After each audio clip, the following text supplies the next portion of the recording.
참 힘들고 길었던 8월이 지나가고 있습니다. 뭐 정말 날씨뿐만이 아니라 증시도 8월 들어서 정말 우리를 많이 괴롭혔죠.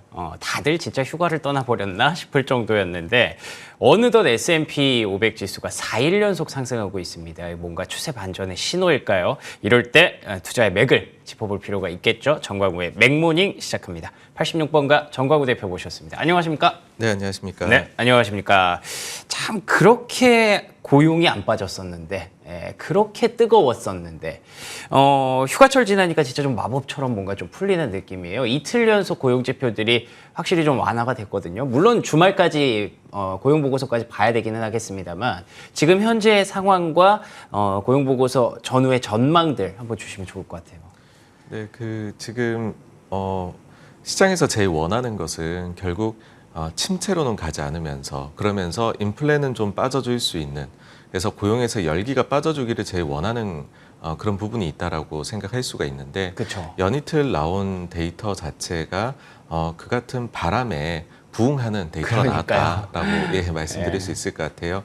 그러니까 일단은 이제 구인 같은 경우에 이번에 예상보다 더 많이 감소를 했는데, 사실 구인 데이터가 최근에는 가장 중요도가 이제 높아져 있는 그 고용 관련해 가지고서는요 데이터 중에 하나라고 할 수가 있습니다. 그렇군요. 왜냐하면은 이번에 잭슨홀 파월 의장 연설에서도 어떤 부분이 나오느냐 하면은 최근에 들어와 가지고서는 최근 이제 몇 년간 동안에 봤었을 때에는 인플레이션이 고용 시장의 타이트함하고 연관관계가 굉장히 높은 것 같다라고 하면서 고용 시장의 타이트함 이거를 제시를 했는데, 그 데이터가 뭐냐 하면은 실업자 한 명당 구인 숫자가 몇 개 나와 있느냐. 즉 이 그저께 발표된 그 그렇죠, 데이터를 얘기를 하는 거거든요. 예. 근데 그게 이제 감소를 한다는 거니까는 시장 입장에서는 그러면은 연준에서 보기에도 인플레 쪽에서 완화가 나타난다라고 기대를 하기에 충분하겠구나라는 얘기를 할 수 있을 거고요. 그리고 ADP 보고서보다는 사실 금요일에 나오게 될 이제 노동통계청의 데이터가 고용보고서는 더 중요하긴 하지만, 그쵸. 일종의 이거는 이제 미리 좀 보는 거잖아요. 그렇죠. 예. 네, 근데 요 숫자에서도 어쨌든 30만이 넘던 숫자가 월간 고용 순증이 10만 후반대, 그리고 지금 임금 상승률은 그 전부터도 계속 내려오고 있는데 이번에도 가속도를 내서 내려오고 있다라고 하니까는 시장에서 좀 환호를 한 게 아닌가 싶은데요. 다만 이렇게 말씀을 드리면, 근데 그러면은 고용이 안 좋아지는 거면 침체로 가는 것 아니냐, 이거 우려해야 되는 것 아니냐, 그쵸. 이렇게도 또 나올 수가 있거든요. 분명히 양면성이 있다고 네. 보여져요. 예. 근데 여기에 대해서도 분명하게 기준을 말씀을 드려보면은요. 좋습니다. 일단은 월간 고용 순증의 경우에는 이제 물가를 자극하지 않으면서도 경제가 미국의 잠재 성장률만큼 성장할 수 있도록 만들어준 숫자가 얼마이냐. 당연히 이거 연구를 했을 거잖아요. 되게 궁금한데요. 네, 예. 여기에 대해서 파월 의장이 10만이라고 얘기를 합니다. 10만. 네, 월간 고용 10만 정도까지는 경제가 타격을 받지 않는다. 바이든 대통령은 정치인이라 그런지 조금 더 기준이 높아요.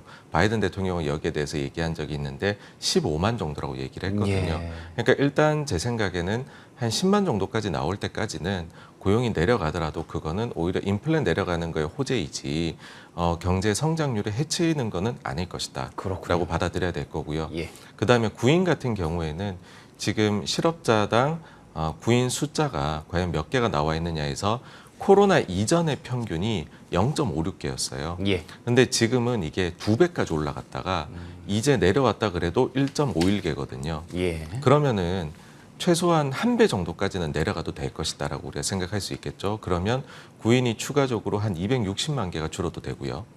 이게 과거 평균이 0.56까지 내려가도 괜찮다라고 해버리게 되면은 거의 한 5에서 600만 개 정도 추가 감소가 돼도 괜찮은데, 지금까지 어떠냐면은 긴축이 시작된 이후로 1,200만 개 정도였던 숫자가 이제 880만 개로 내려온 거거든요. 예. 그러니까는 여전히 훨씬 더 떨어져도 괜찮다. 라는 겁니다. 그래서 이게 좀 더 떨어진다고 해봤자 우리가 침체를 얘기할 거는 절대로 아니다. 그렇게 생각을 합니다. 알겠습니다. 이게 사실 고용 둔화를 우리가 그토록 기다렸었는데 말씀드린 것처럼 이틀 연속 데이터가 긍정적으로라고 말하기에는 조금 어폐가 있죠. 우리가 기다렸던 대로 나와주다 보니까 금리가 떨어지면서 시장이 올라가는 건 좋아요. 근데 이걸 또 가만히 생각해 보면 혹시 경기 침체로 인해서 많은 기업들이 좀 타격을 받는 것은 아닐까 우려하실 수가 있는데요. 그 안에서 기준을 확실하게 좀 잡아주셨네요. 파월 의장이 말했던 신규 고용 월간 10만 건, 요걸 일단 기준으로 삼으시면 될 것 같고요. 구인 건수 역시 현재까지는 그렇게 경기에 타격을 줄 만한 그런 재료는 아닌 것으로 일단 좀 안심이 됩니다. 그럼 이건 어떨까요? GDP 성장률이 2.1% 나왔습니다. 잠정치가 나왔고요. 속보치가 2.4였던 걸로 기억을 하는데 0.3%포인트가 또 하향되면서 이것 또한 긍정적으로 해석을 하게 됐어요. 근데 조금 걸리는 게 뭐 3분기 GDP 성장률을 5% 넘게 전망하는 연은이 있다고 들었습니다. 이 간극이 이게 채워지지가 않거든요. 어떻게 해석해야 될까요? 네, 최근에 보시면은 시장에 가장 큰 부담을 주었던 게 뭐냐라고 했을 때 중장기 금리가 빠르게 올라갔었던 겁니다. 그렇죠. 예. 그리고 중장기 금리가 올라가는 데 있어 가지고서 핵심적인 배경 논리로 작용했던 것 중에 하나는 뭐냐면 바로 경기 재가속화론입니다. 그렇죠. 그러니까 경제가 침체에 빠지지 않는 건 좋은데 근데 그 반대로 다시 재가속화가 되어 버리면 인플레이션도 더 높아지게 만드는 것 아니냐. 그러면은 높아진 금리가 생각보다 더 오랫동안 장기간 유지가 되어야 되니 중장기 금리도 따라서 올라가야 된다. 근데 그 점은 경제에 큰 부담이 될 것이다. 특히나 4%가 넘어가게 되면 항상 무슨 일이 생기더라라는 거거든요. 뭐 가령 SVB 사태 때도 4%가 넘었었고 그다음에 이번 장에서 최저점을 형성했던 작년도 10월 달 그때도 4%가 넘었던 거거든요. 그러니 4%에 대한 10년물 기준입니다. 미국에. 예. 그런 이제 좀 안 좋은 추억이 있다 보니까 그런 얘기들을 하는 건데 그 핵심적인 그를 바탕하는 데이터가 뭐였냐면 미국 소매 판매가 좋다는 거였어요. 7월 달에 나온 소매 판매 데이터가 예상치를 너무 크게 상회를 하니까 그러다 보니까 말씀해 주신 대로 지금 3분기 GDP에 대해 가지고서도 뭐 애틀랜타 연은에서 나오는 GDP 나오는 5.9%까지 지금 예상이 돼 있는 거거든요. 그러니까 이 5.9%면은 이거는 어지간한 신흥국도 5.9%로 요즘 못하는데 그러다 보니까 이게 인플레가 당연히 자극되지 않겠냐 이런 심리가 있던 거였고 간밤에 나온 거는 2분기 GDP에 대한 부분입니다. 그러니까 미국은 분기 GDP가 나올 때에 3번 발표가 되거든요. 1차, 2차 속보치가 나오고 3차 최종치가 나오는데 이게 2차 속보치입니다. 그래서 시장에서는 만약에 이게 더 높게 나왔으면 싫어했겠죠. 그러니까 경제 재가속화가 지금 문제니까. 근데 1차에서는 2.4가 나왔는데 2차에서는 2.1이 나오다 보니까 금리도 좀 내려갔고 재가속화에 대한 우려도 좀 줄어드니 증시가 좋아졌다인데 역시나 이것도 역으로 뒤집어 보면 경제가 그럼 또 냉각되는 것 아니냐 이렇게로 가게 되거든요. 이것도 기준을 제시를 해드리면 좋은데요? 연준에서 생각하는 미국의 잠재 성장률 기준이 2%입니다. 그러니까 2% 정도 내외를 하고 있다라고 하면 경제가 일단은 탄탄하다라고 얘기를 할 수가 있어요. 그러니까 2.1이 나왔지만 이거는 잠재 성장률 수준이니까 괜찮다라는 거죠. 그리고 2.4에서 2.1로 내려올 때 세부 항목을 보게 되면 GDP에서도 소위 좀 이례적인 성향이 강한 것들 항목이 있어요. 요거를 파월 의장이 직접 예전에 그러니까 되돌아보시면 작년 1, 2분기에 미국 GDP가 마이너스였거든요. 그때 당시에 파월 의장이 너무 변동성이 큰 데이터들이 안 좋게 작용해서 그렇지 기저에 있는 미국의 실제적인 GDP는 괜찮다 그랬거든요. 그때 변동성이 큰 3가지 요인을 뭐로 지적을 했었냐 하면은 하나는 이제 정부 투자, 그 다음에 다른 하나는 그 재고 뭐 이런 것들을 이제 얘기를 했었거든요. 근데 요 이제 그다음 마지막에 이제 순수출인데 요 점들을 제외를 하고서 보면은 그러면 수정 GDP라고 우리가 얘기를 하는데 그거는 1차하고 2차가 얼마나 달라졌느냐라고 했었을 때에 1차에서는 이게 1.9%였고요. 2차에서는 1.8%입니다. 그러니까 거의 변화는 없어요. 그러네요. 기저에 깔려 있는 건 탄탄한데 이례적으로 변하는 것들의 변동이 좀 컸다라고 보일 수 있는데 어쨌든 헤드라인은 내려왔으니 재가속화에는 좀 안도감을 줄 수 있는 그런 게 나와가지고서 제가 볼 때는 이것도 사실은 시장이 가장 원하는 숫자가 나온 게 아닐까. 라고 그렇게 생각이 되고요. 마지막으로 애틀랜타 지금 연은에서 GDP나 5.9% 나오는 거는 여기에 대해서 말이 굉장히 많습니다. 이거 어떻게 믿어야 될지 모르겠어요. 네. 그러니까는 2가지로 봐야 되는데 일단은 이 숫자를 믿을 수 있느냐에서 다른 뭐 그런 이제 유명한 이제 그 해외 증권사들이 추정한 숫자들이 있을 거잖아요. 그렇겠죠. 그 숫자들을 보게 되면 이 정도로 높은 숫자는 없거든요. 평균적으로는 1% 중후반 정도로 얘기를 하고 있습니다. 그러니까는 이 숫자가 좀 튀는 숫자일 수 있을 것이다. 수준이라고 보일 수 있고 그리고 여기에 이어가지고서 우리가 3분기도 중요하지만 앞으로 이게 추세가 계속 될지 여부가 중요한 거잖아요. 근데 그렇게 봤었을 때에는 4분기에는 그러지 않을 것 같다라는 얘기가 나와요. 그러니까 2분기 대비 3분기에 가속화가 좀 더 될 것 같다는 얘기는 많기는 한데 근데 4분기에는 거의 제로에 가깝게 내려가지 않겠느냐 이런 얘기들을 합니다. 이건 뭐냐면 결국에는 지금까지 연준이 써온 긴축 정책이 시차를 두고서 반영이 경계되지 않겠느냐라는 거고 어떤 점들이 있느냐 하면은 드디어 미국의 가계에서의 대출액이 줄기 시작을 했어요.